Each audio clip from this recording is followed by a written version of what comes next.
Ooh, spooky. Welcome everybody back to Late Night Snacks.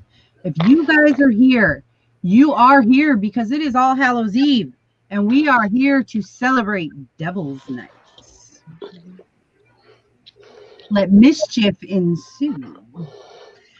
And tonight we will be playing some Devil's Night games. We will be playing some trivia. We will be testing your knowledge of Devil's Night. We will be testing your mental strength of these serial killers. So let's see what you got, if you got enough. I am one of your hosts tonight, Eileen Wuornos, along with, I'll let you go. Along with Jenny Reynolds. Little Jenny Reynolds. And up here we have that guy. It's always that guy. Just that guy. And over here, surprise everybody, we have the beautiful Lady Di in the house. The ghost without a body. Whoa. So is everybody pumped for Devil's Night? Oh. Yeah. Yes, absolutely. I am so excited. Tomorrow is the big day. And I looked.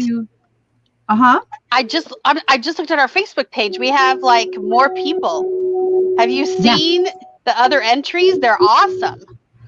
We have Liz Taylor. We have an amazing Tate. We have Sally. We have Twisty. So I think we'll get more tomorrow. Oh, and the White Nun is on there too. Yes, the White Nun is on there. So yeah, it's looking good, everybody. You can still enter. You can enter all the way up to the show. Just go to our Facebook page and post a selfie of yourself in your picture. We didn't know. We should have maybe done a Zoom so everyone could have joined us at the party tomorrow, but we'll maybe do that next year. For sure. Maybe we'll do something special for Christmas or something. Or see who's around and has a great costume that wants to hop on, say hi, and then we can have different people come on different times. So, by the way, like Di just mentioned, we are having our Halloween party, our AHS themed Halloween party and costume contest tomorrow. If you have not entered yet, you still have time to enter, but you have to act fast because you have until our stream is at 5 Pacific, 8 Eastern tomorrow night on Halloween, which is 10/31/2020, which is a Saturday for anybody who didn't know. And all you guys have to do is put a picture of yourself dressed up as your favorite AHS character or in your best AHS gear. And then you guys just post a picture of it to Late Night Chaos, which is our Facebook group. The link to that is in the description below this video. Yep. So go there, post your picture, and tell us when you post your picture if you want to be on the stream with us, just like we are right now. And just like you guys see, Di is using an avatar. So you don't have to be on camera if you don't want to. You are more than welcome to use an avatar. But if you are dressed up, we would love to see you in your costume and have you guys doing all of the fun hilarity with us tomorrow. Yeah, I was just thinking if there was some people who were all dressed up that wanted to show us their costume live, we could bring on different people at different times depending on who shows up. Oh, yeah. Definitely. And if you can only stay for a few minutes, that's fine. If you want to stay the whole time, that's fine too. Because it's Halloween and we want to party. So get a cocktail, come at 5 o'clock. Yes. Or whatever else you're into. Hey, to each his own. Yep. And then after that, I'm watching Rocky Horror for the Democrats. There you go. Make a whole night of it. Halloween. All right, Eileen, what is the plan tonight? So we are doing a Devil's Night quiz, and we're going to test your knowledge on all that is and was and will be Devil's Night. In AHS land, of course, because if you guys do a Google search, there is such a thing as Devil's Night, but it's usually not that this was a positive thing, but it's a negative thing that really started in Detroit with a lot of rioting and fires. So that you will, if you look that up, you'll find that. So if you want to look up Devil's Night, make sure you type in AHS. So with that, let's just jump right into this quiz. What do you guys think? Sounds good. Oh, and just so everybody knows in our audience, I'm also going to later on be posting this quiz into our Late Night Chaos Facebook group. So you guys will be able to take the Devil's Night quiz yourself too, and that should be in there by later tonight. All right. So we will all take turns answering, and then we will see who is correct. And they start a little easy, and they'll get a little harder. But my brain's fried, so let's see what happens. All right. Mr. Ramirez states that as of this Devil's Night, he stayed at the Hotel Cortez how many times? Once, twice, 3 times, or never? I'm gonna say 3. Okay. Say once. Once. Once, twice, or 3 times. It's one of them. I feel like you should say a lady after that. I know. Yeah. God, I can see him talking to March, fucking saying, I know that he came there one night and he stumbled upon him and he told him what to do, and he calls him Ricky. That might have ruined one of the questions. I'm gonna say twice. I don't know if it's it's either it's no. I know for sure. I know for sure it's 1, so I'm just gonna say 1. All right. So the majority will go with once. I'm going with 3. And you said 3. Okay. Mm-hmm. Number 2. On what day of the year was Miss Evers' son abducted? Halloween.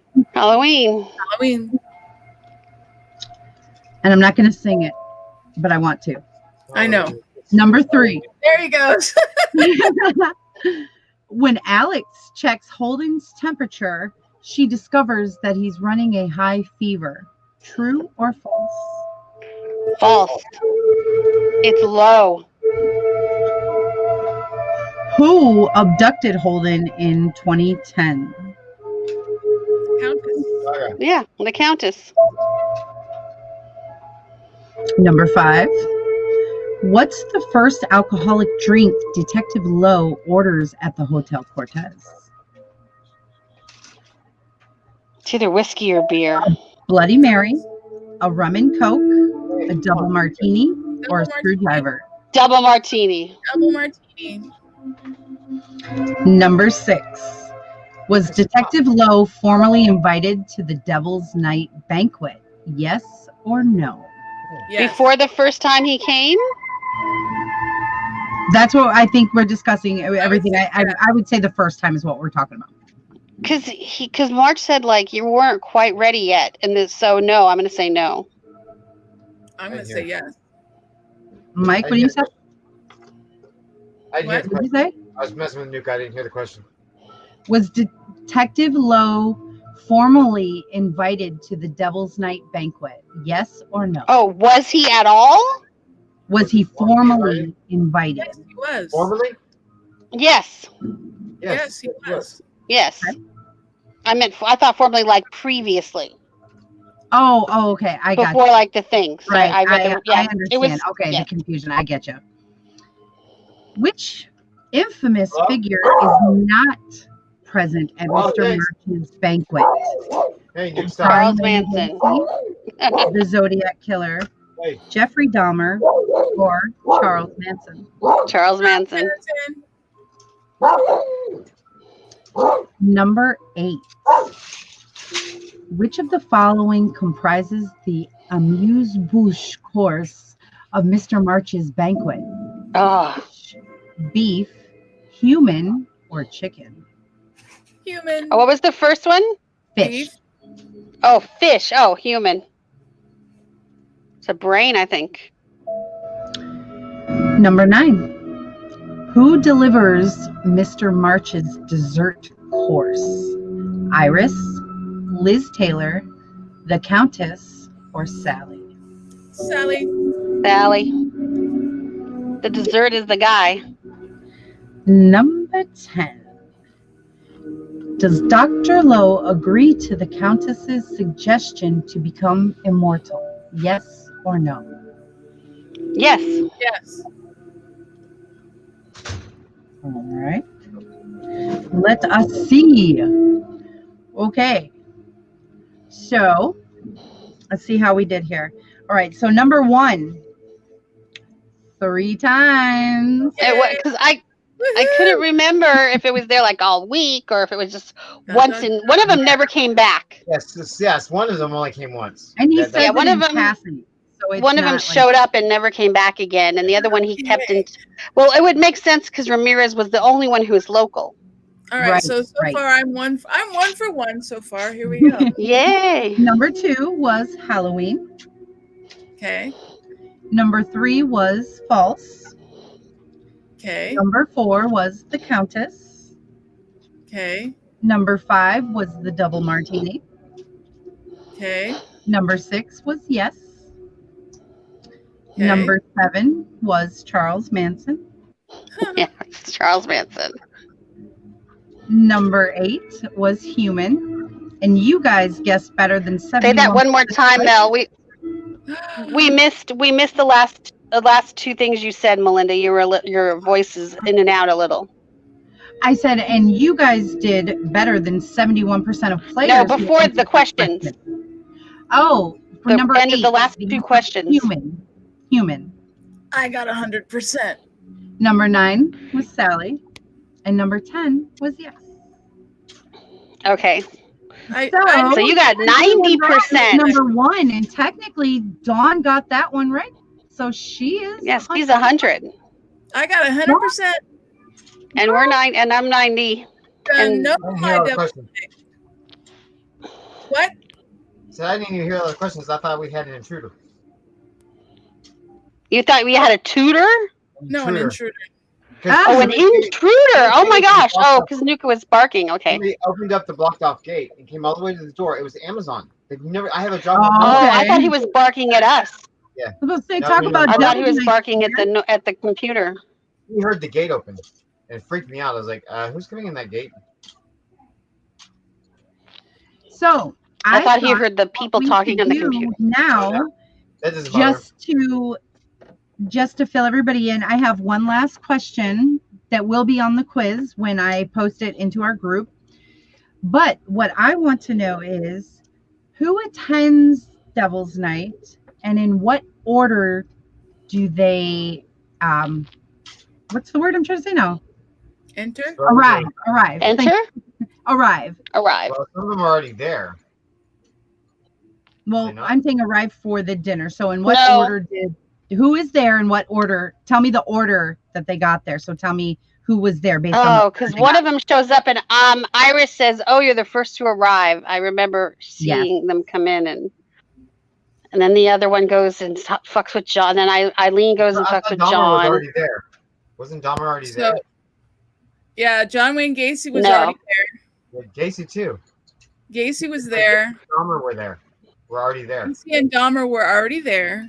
So we have the fact that it's either Eileen or Richard, I think. No, Ramirez showed up first, followed by Eileen. Yes. There's 4. So. And then the last one. People at this well, we know the last one was the Zodiac. He came in at the end. The Zodiac. Yeah. Who's So that's 5. John. Are you counting John? Are you counting John? And one more. One more.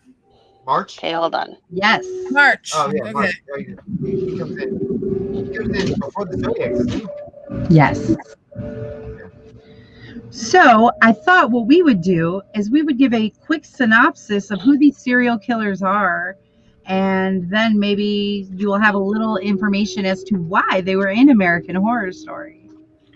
But I'm going to have to, I was just going to come on for a bit. I'm sorry, I had something waiting for me, and I decided I wanted to come and see all of my lovely peeps. Just, it's Halloween. We're so glad you were here.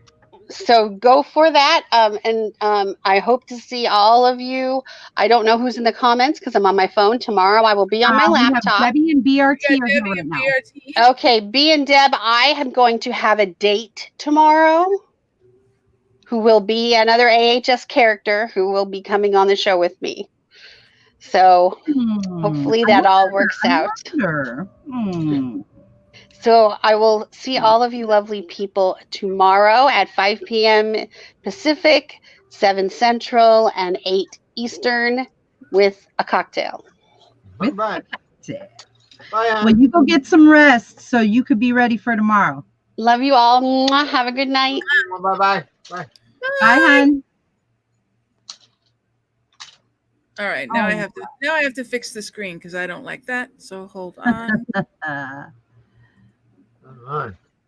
You had to do it. There we go. This is all right. So I will tell you guys, first of all, James Patrick March, or JP March, as some know him. JP. Well, right, JPM. The only reason I said JP March is because who he is based off of is who is known as America's first serial killer, H.H. Holmes. And we have talked about him a time or two and a couple of these other ones on the channel before. But for those of you who didn't hear it, we'll give you a quick synopsis of who these people are. Yeah. H.H. Holmes by his birth name was Herman Mudgett. He was born May 16th, around 1861. They're not completely sure of the year of his birth. He was an American swindler. He was a confident trickster who was widely considered the country's, like I said, first known serial killer. He was born into a wealthy family and showed signs of high intelligence from a very early age. Always interested in medicine, he allegedly trapped animals and performed surgeries on them.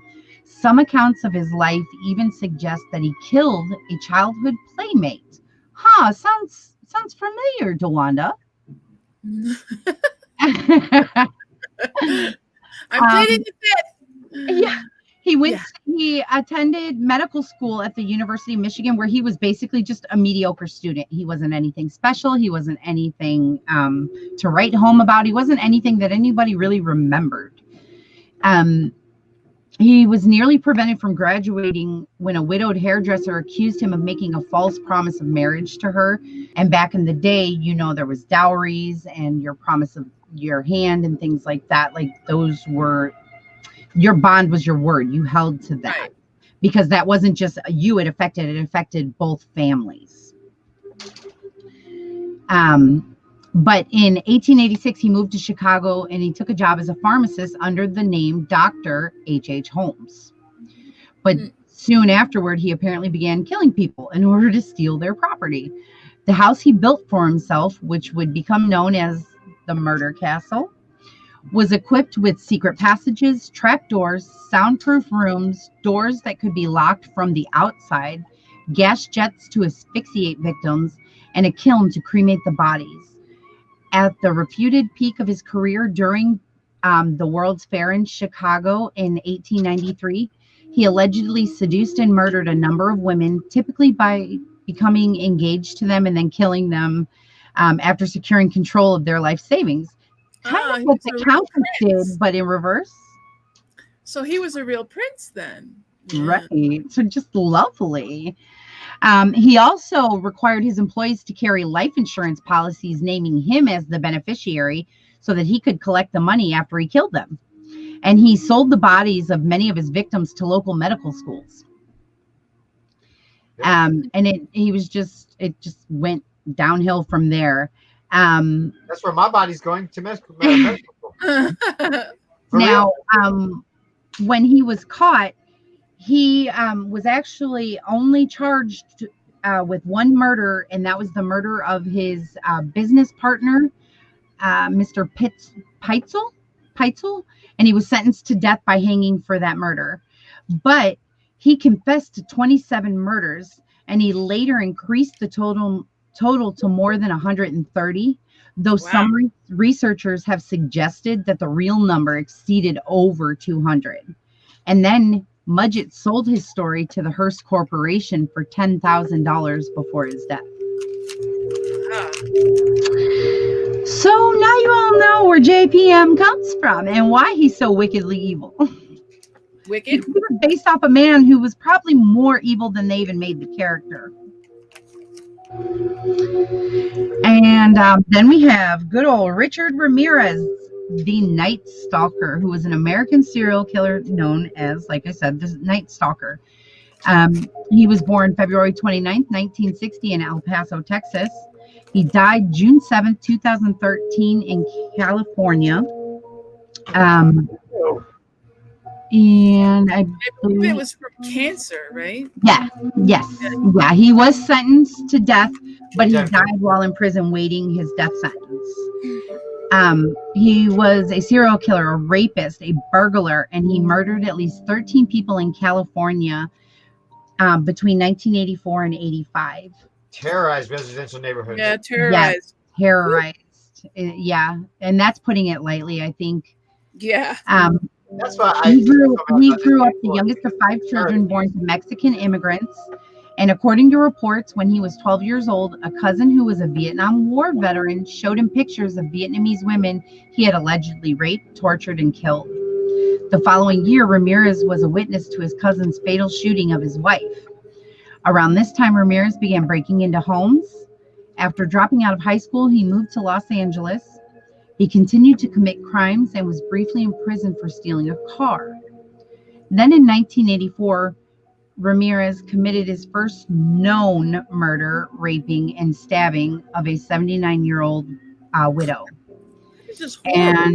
But in 2009, he was implicated in the April 1984 murder of a 9-year-old girl after his DNA was determined to be at the crime scene. However, Ramirez was not charged with that crime.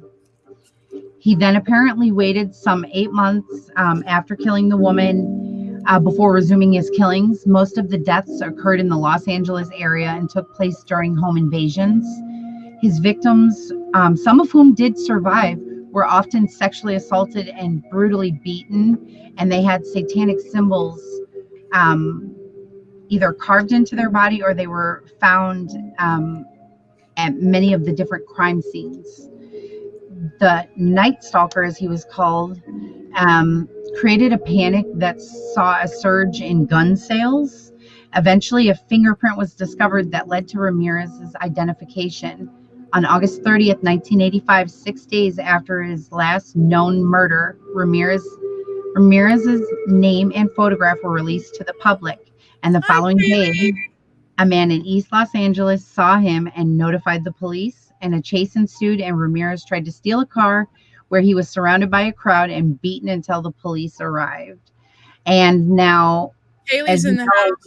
We have seen Ramirez now not only at Devil's Night in Hotel, but Ramirez plays a very big role in 1984 season 9 of AHS. Ugh. Yeah. And we get a lot more of his backstory, though, that is actually really true to what I just told you about, what he went through. We hear a lot of that in 1984. So we find out a lot of bullshit too. Yeah. Yes. So the comparison there, we see how that was pretty true to life, how they kept that character's story. Obviously, the whole coming back from the dead because Satan arose him and everything, that didn't happen. Well, not that we know of. Then we have John Wayne Gacy. Now, John Wayne Gacy was an American serial killer. Excuse me. And he was born on March 17, 1942 in Chicago, Illinois. He died May 10, 1994 in Statesville, Illinois. He murdered what they know of 33 boys and young men in the 1970s, and he received international media attention and shocked his suburban Chicago community, where he is known for his sociability and his performance as a clown at charitable events and children's parties. He was a performer known as Pogo the Clown, and he was a good neighbor. He helped people in the community. He helped, senior citizens. You never would have known if you met this guy that he was a psychotic serial killer, killing young men and boys. He was born into a blue-collar family that seemed to have a fairly ordinary childhood, but he exhibited a growing tendency towards sadism, which resulted in several encounters with the law in the 1960s. And in 1968, after his conviction for sexually assaulting a teenage boy, this whole part makes me angry every time I read this. He was confined in the Iowa State Men's Reformatory and forced to undergo psychological evaluation. But he was released in 1970. And while still on parole, he was again arrested for sexual assault, but the charges were later dropped. Gacy then became a fairly successful independent contractor and bought a house in suburban Chicago. So the thing with that part of the story is that he was sentenced to, I believe it was 15 years, 12 or 15 years for the crime of the assault against the young boy. And after 2 years, and they did his psychological evaluation, they found him fit for society and they released him. And that's when he began assaulting more boys. That's when he began murdering more frequently. And had they kept him in prison, none of that might not have happened. I agree wholeheartedly with you, B. Friendly social serial killers just piss me off. Yeah. In 1978, after one of Gacy's victims, Robert Peist, was reported missing, police learned that Gacy was the last person known to have seen him. And after obtaining a search warrant, police discovered the bodies of 29 boys and young men in or near Gacy's house. 4 other bodies were found in the nearby Des Plaines River. Indeed, the area of the house had emitted a foul stench for years. But Gacy had told his house guests, he had house guests who came around and smelled this. And he told his wife who lived in the house with him, that the smell was the result of moisture buildup. Yeah. And they believed him. And at his trial, Gacy's plea of innocent by reason of insanity was supported by the testimony of several psychologists who diagnosed him as a schizophrenic, but was rejected by the jury, which found him guilty of all 33 murders which he was accused, and he was executed by lethal injection for those crimes in 1994. Good riddance. Yeah, I'd have to say. Then we have the beautiful case of Jeffrey Dahmer. One more of the beautiful cases. Jeffrey Dahmer was born May 21st, 1960 in Milwaukee, Wisconsin, and he died November 28th, 1994 in Portage, Wisconsin. He was an American serial killer whose arrest in 1991 provoked controversy and resulted in an upsurge of popular interest in serial murder and other crimes, believe it or not. Dahmer was known as the Milwaukee Cannibal. He committed his first murder in Bath Township, Ohio in 1978 before he had moved to Wisconsin. A second murder followed him in 1987, and during the next 5 years, he killed, mostly in Wisconsin, in Milwaukee or the Milwaukee area, another 15 boys and young men who were for the most part poor and African American, Asian, or Latino, although other serial murderers had claimed far more victims. Mm-hmm. Dahmer's crimes were particularly gruesome, though, involving cannibalism and necrophilia. And for those of you who don't know, cannibalism is eating of another human being, and necrophilia is sleeping with a dead body. And I don't mean laying next to it, sleeping. Yeah. In February 1992, Dahmer was sentenced to 15 consecutive life terms. A 16th consecutive life sentence was added in May for the murder he committed in 1978. Dahmer was murdered by a fellow inmate in a Wisconsin prison in 1994. And that inmate has done interviews and basically said that Dahmer came on to him because we know that Dahmer was a gay man. And Dahmer came on to him, and he just said that he found him very disgusting and repulsive, and he would talk about his crimes, and he had no remorse, no emotion, no nothing when he would talk about these things that he did. And,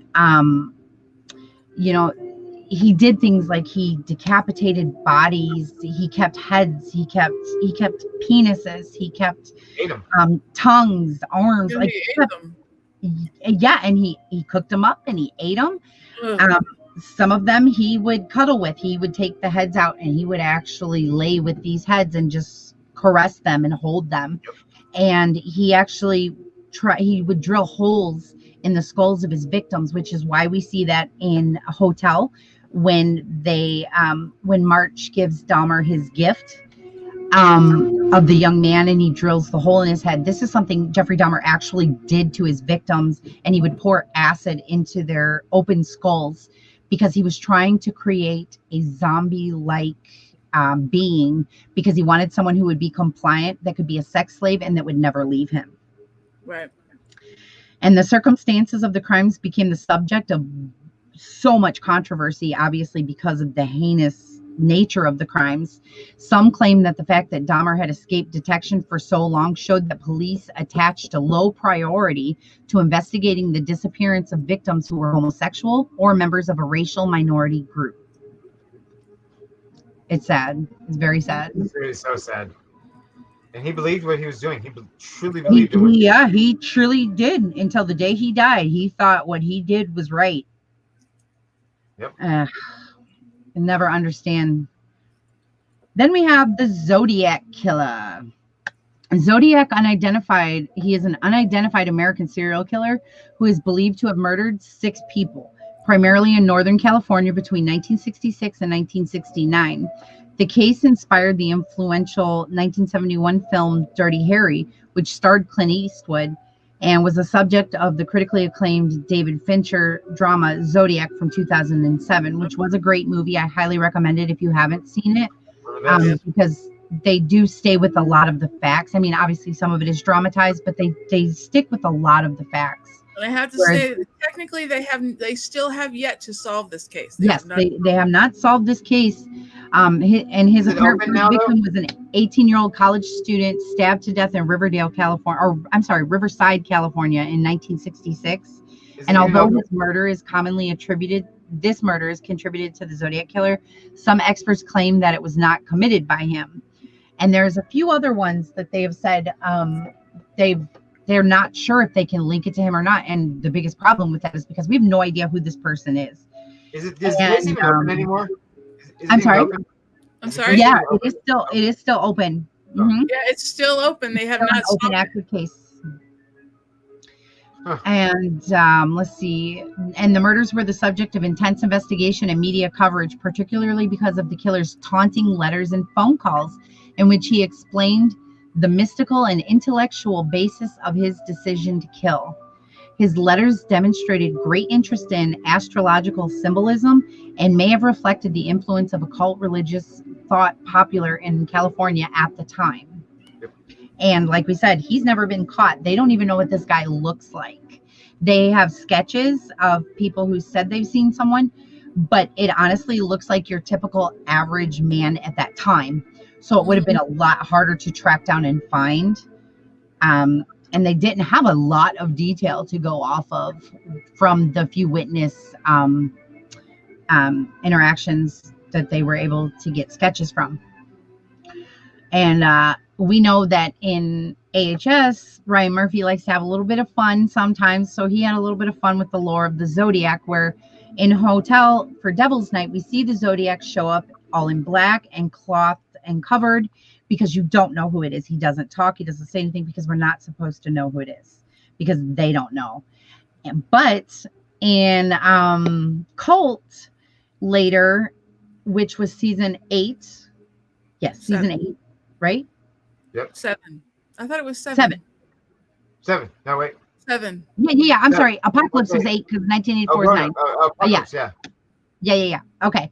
So in Cult, Ryan Murphy had a little fun with this, and he decided that Valerie Solanas and her group of women, the group of scum, was the one responsible for the Zodiac killings. So, I mean, there's that play on it. We know that's obviously false, and that didn't happen, just based off of eyewitness information and testimonials and things like that. Kaylee, I have not read the psychological evaluations of Dahmer, but it's a fascinating read. It really is.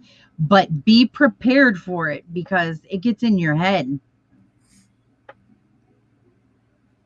Yeah, there is. Yeah. There is. And they all want that notoriety. Mm-hmm. Yep.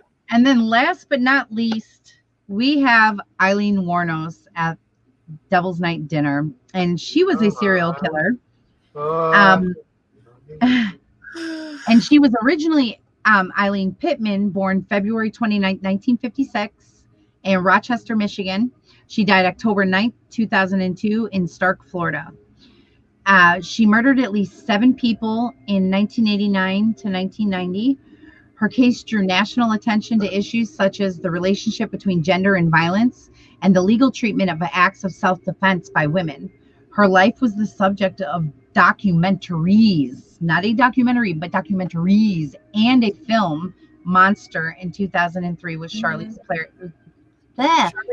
Theron played Eileen Wuornos, and my God, was her transformation amazing in that movie. It's a great movie. I highly recommend that one as well. But Wuornos had a deeply troubled childhood. Her parents separated before her birth, and her father later spent time in a mental hospital for child molestation. When Wuornos was 4 years old, she and her brother were sent to live with their grandparents. In her early teens, she spent time at a home for unwed mothers and then dropped out of school and turned to prostitution because she became pregnant, and they sent her to this home for unwed mothers where she had to have her baby and give her baby up. And so she dropped out of school because she was doing that, and then she was on the streets and ran away from home and turned to prostitution. In 1974, she was imprisoned for driving while intoxicated and for firing a gun from a moving vehicle. She subsequently was arrested numerous times on charges that included armed robbery, check forgery, and auto theft. By the late 1980s, she was a drifter. In 1989 to 1990, posing as a hitchhiking prostitute, she killed 7 middle-aged male motorists and left their bodies along the highways of Florida and southern Georgia. Some speculate that she may have killed an 8th motorist in the same period. Arrested in early 1991, she admitted to the killings but claimed that she acted in self-defense after the men assaulted her.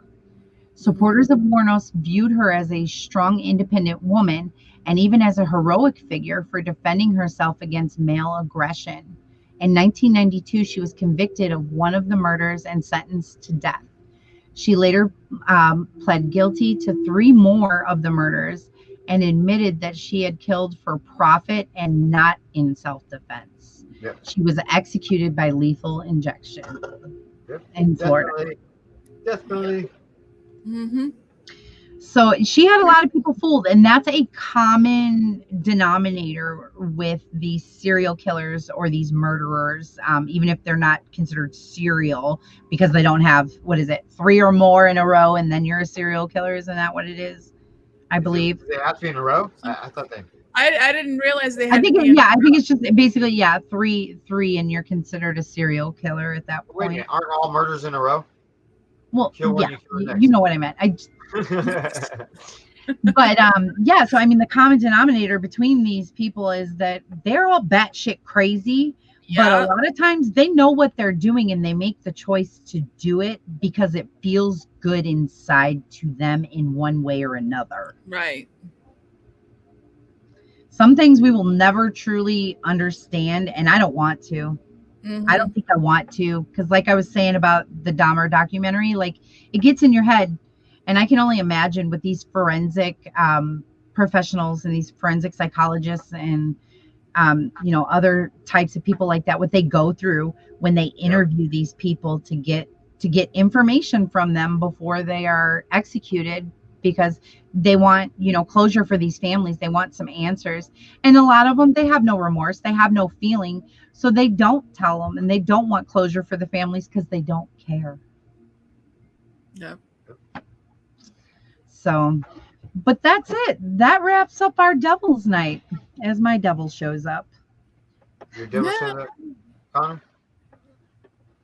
Oh, hi, buddy. Everybody. Hi, everybody. What's up, Connor? about the real Hulk smash. No, we're streaming. We can't give you Hulk I smash do. right now. I do. Hold on, I gotta show you a special Hulk I got. Hold No, on. not now. Wait, let's end the stream. All right. So we have brought you guys our invitation to the dinner party that is Devil's Night. We hope you've had a wonderful snack and a nice drink, whether yours was blood or human flesh. God. Or It's all absent. up to you. Absent. Yes. Yeah, I would buy absent. I really do. All right, guys. Just remember, be back here tomorrow at 5 Pacific, 8 Eastern. We will be here to bring you our AHS-themed Halloween party and costume contest. We will have games, trivia, prizes, and so much fun.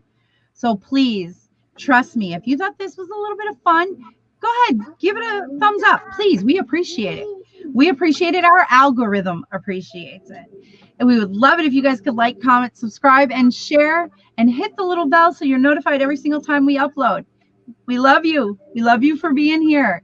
Love you a long time. Happy All Hallows Eve, my dear. Happy Halloween. Happy Halloween. This Nice is Halloween. All right. Good night, guys. We'll see you tomorrow. Bye. Say bye.